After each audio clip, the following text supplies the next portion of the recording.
Hi, everyone, and welcome to Feed and Grain Chat. I'm your host, Elise Schaefer, editor of Feed and Grain. This edition of Feed and Grain Chat is brought to you by Watt Global Media and feedandgrain.com.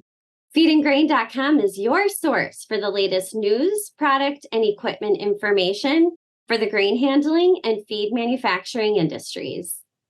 Today, I'm joined on Zoom by Kurt Harmon, Senior Vice President, Grain Division for CGI. He's here to discuss transportation infrastructure in the Pacific Northwest. Hi, Kurt. How are you? Hi, Liz. Great. Thanks for having me. Yes, thanks for joining me today. Let's get right into it. I know a lot of our viewers are familiar with infrastructure issues along the Mississippi River, but what can you tell us about transportation infrastructure like bridges and export facilities in the Pacific Northwest? Sure. So Pacific Northwest is fed by railroads, of course, BNSF and Union Pacific, as well as a Columbia and Snake River barge system. And exports out of the Pacific Northwest occur both on the Columbia River and out of Puget Sound. Now, the Columbia River has access to the barge system. Puget Sound does not and is rail only. We are a much smaller system in terms of river system than the Mississippi, but it's a very timely, predictable, and cost-efficient means to ship grain. Now, what role does the PNW's infrastructure and transportation network play in marketing grain, both domestically and globally?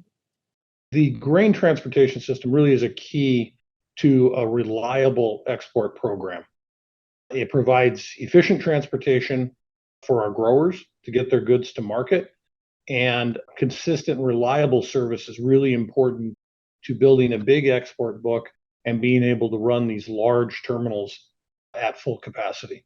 And how about from a risk management perspective? How does transportation fit in the picture for CGI and grain elevators and shippers in the PNW? It's a real challenge in terms of that. Reliability and consistency is key. At Columbia Grain, we own and operate 14 shuttle loaders across the northern tier of the United States, as well as 2 barge loading terminals on the Columbia and Snake River.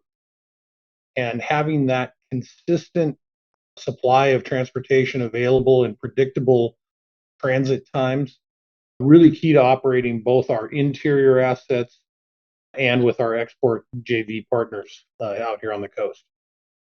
Wonderful. Well, thank you for your insights today, Kurt. Yeah, happy to be here. Thanks for having me. Absolutely. That's all for today's Feed and Grain Chat. If you'd like to see more videos like this, subscribe to our YouTube channel, sign up for the Industry Watch daily e-newsletter, or go to feedandgrain.com and search for videos. Thank you again for watching, and we hope to see you next time.